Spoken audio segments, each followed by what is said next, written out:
M a final Urdu کی class میں آپ کا استقبال ہے۔ غالب کے قصیدے کے کچھ اشعار میں نے آپ کو پڑھائے تھے، آج وہیں سے آگے اپنی گفتگو شروع کرنی ہے۔ عشق بے ربطی شیرازۂ اجزائے حواس، وصل زنگار رخ آئینہ حسن یقین۔ کہتا عشق اجزائے حواس کی بے ربطی کا نام ہے۔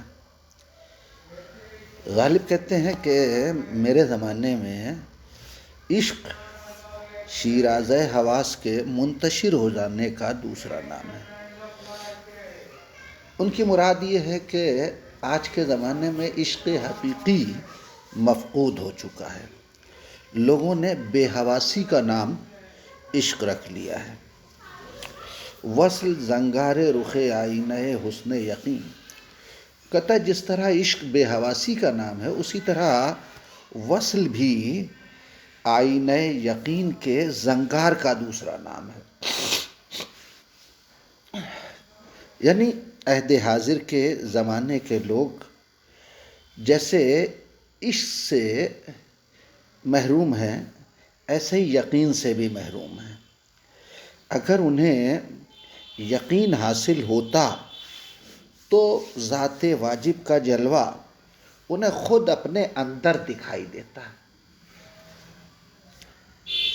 غالب کہنا یہ چاہتے ہیں کہ زمانے میں حقیقی معنوں میں اللہ تک پہنچنے والا یا جسے اللہ کا وصل نصیب ہو کوئی بھی نہیں ہے۔ کوہ کن گرسنہ مزدور طرب گاہ رقیب، بے ستوں آئینہ خواب گران شیریں۔ کہتا ہے لوگ کیا ہے، کوہکن کو سچا عاشق سمجھتے ہیں، فرحت کو عاشق صادق سمجھتے ہیں، لیکن حقیقت میں ایسا نہیں ہے۔ کیا ہے گرسنہ مزدور طرب گاہ رقیب، کہتا وہ تو رقیب کی طرب گاہ کا ایک بھوکا مزدور تھا، اس کے علاوہ کچھ نہیں تھا۔ رقیب یعنی خسرو، طرب گاہ محل، خسرو کے محل کے ایک مزدور کا نام ہے کوہکن۔ وہ خسرو کے محل کا ایک مزدور تھا جو ہے وہ پہاڑ کاٹ کے دودھ کی نہر نکال رہا تھا۔ صحیح معنوں میں وہ عاشق صادق نہیں تھا۔ اور کوہ بے ستوں آئینہ خواب گران شیریں، اور کوہ بے ستوں دراصل شیریں کی تغافل شیاری اور بے اعتنائی کی ایک تصویر ہے۔ یعنی نہ فرحات کو شیریں سے محبت تھی اور نہ شیروں کو فرحات سے عشق تھا۔ غالب یہ کہنا چاہتے ہیں کہ حقیقی معنوں میں عشق کا فقدان تھا، عشق حقیقی کا فقدان تھا۔ کوئی بھی اصل میں جو ہے وہ عشق حقیقی میں مبتلا نہیں تھا۔ کس نے دیکھا نفس اہل وفا آتش خیز، کس نے پایا اثر نالہ دلہائے حزین۔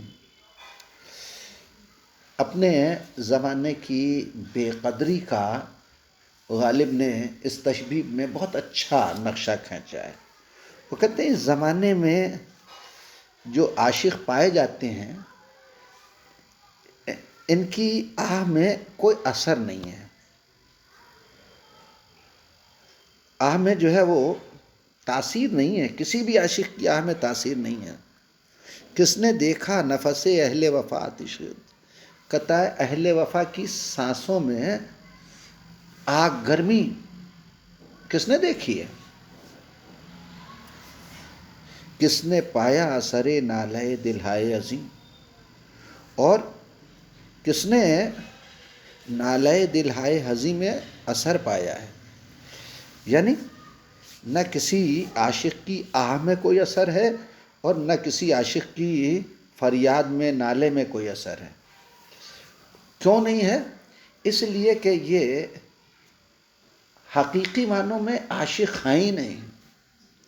ان کے اندر جو عشق کا جذبہ ہونا چاہیے وہ نہیں ہے.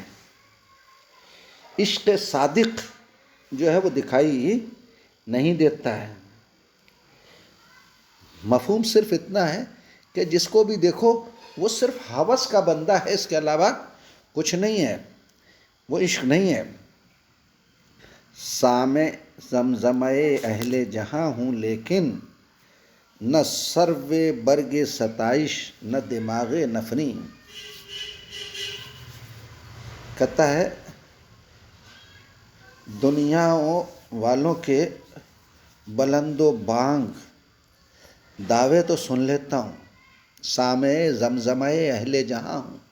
سامع مانے سننے والا، زمزمہ اہل جہاں دنیا والوں کی بلند و بانگ دعوے. کہتا ہے دنیا میں رہنے والوں کے بڑی بڑی باتیں لمبی لمبی جو ہے وہ لاف و گزاف تو سنتا ہوں، اس کو سن لیتا ہوں. کیوں سن لیتا ہوں؟ اس لیے کہ صاحب اسی دنیا میں رہتا ہوں. لیکن نہ سرو برگ ستائش نہ دماغ نفری. کہتا ہے لیکن مجھ پر ان کی بڑی بڑی لاف و گزاف کا کوئی اثر نہیں ہوتا.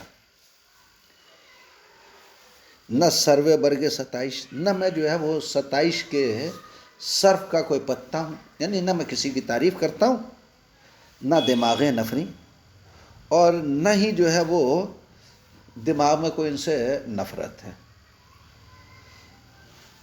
مطلب کیا ہے کہ میں ان دنیا والوں سے بالکل بے تعلق ہوں، میرا ان سے کوئی لینا دینا نہیں ہے. دنیا میں ہوں، دنیا میں سب کی سنتا ہوں، پھر بھی جو ہے وہ میرا ان سے ایک قسم کی بے تعلقی ہے. کس قدر ہرزہ سرا ہوں کہ اعظم باللہ یک قلم خارج آداب وقار و تمکین. اب دیکھیے تشبیب سے گریز کر رہے ہیں غالب. کہتے ہیں کہ اللہ مجھے معاف کرے، میں توبہ چاہتا ہوں، اس کی پناہ چاہتا ہوں. میں کیسی بیہودہ گفتگو کر رہا ہوں، کس قدر ہرزہ سرا ہوں، کیسی میں لغو اور بیہودہ اور بیکار باتیں کر رہا ہوں. اعاذم باللہ، اللہ مجھے معاف کرے. یا قلم خارج آداب وقار و تمکین. کہتا ہے جو وقار و تمکنت کے آداب کے بالکل خلاف ہے، اس سے بالکل خارج ہے، یعنی وقار و تمکین کے بالکل خلاف ہے. نقش لاحول لکھ اے خامہ ہزیاں تحریر، یالی عرض کر اے فطرت وسواس یقین. کہتا ہے خامہ ہزیاں تحریر، کہتا ہے اے قلم، بیہودہ بکواس لکھنے والے قلم.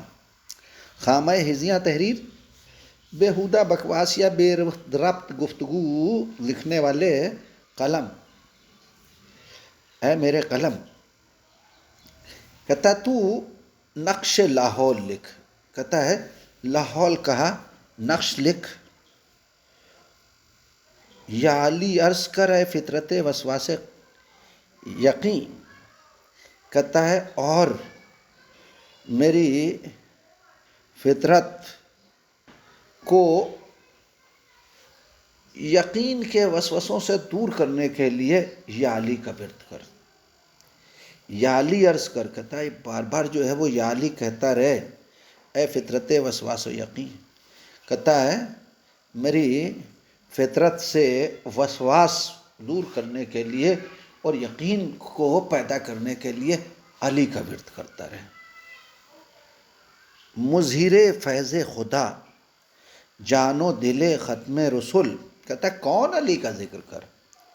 اس علی کا ذکر کر جن سے اللہ کی مہربانیاں ظاہر ہوتی ہیں، جو خدا کے فیض کا مظہر ہیں، جان و دل ختم رسول اور خاتم النبیین کی جان اور ان کا دل ہیں، قبلہ آل نبی، کعبہ ایجاد یقین، اور آل نبی کے قبلہ ہیں، اولاد نبی کا قبلہ ہیں، اور ایجاد یقین، یقین کے ایجاد کا کعبہ ہیں۔ ہو وہ سرمایہ ایجاد جہاں گرم خرام، ہر کف خاک ہے وہاں گردہ تصویر زمین۔ کہتا ہے اس علی کا ذکر کر جو ایجاد کا سرمایہ ہے، ہو وہ سرمایہ ایجاد جہاں گرم خرام۔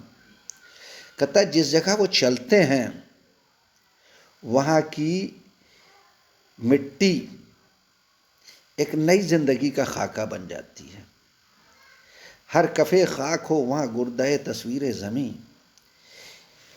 کہتا ہے ان کے جو ہے وہ پیروں کی دھول کیا ہو، ان کے ہر نقش قدم سے ایک نئی دنیا پیدا ہو جاتی ہے، چونکہ وہ ایجاد کا سرمایہ ہیں، پیدائش کا سرمایہ ہیں، اس لیے جہاں ان کے قدم پڑتے ہیں وہاں ایک نئی دنیا جو ہے وہ پیدا ہو جاتی ہے۔ تو یہ حضرت علی کی مدح کے اشعار چل رہے ہیں۔ آج کے لیے اتنا ہی، باقی اگلے لیکچر میں۔ خدا حافظ۔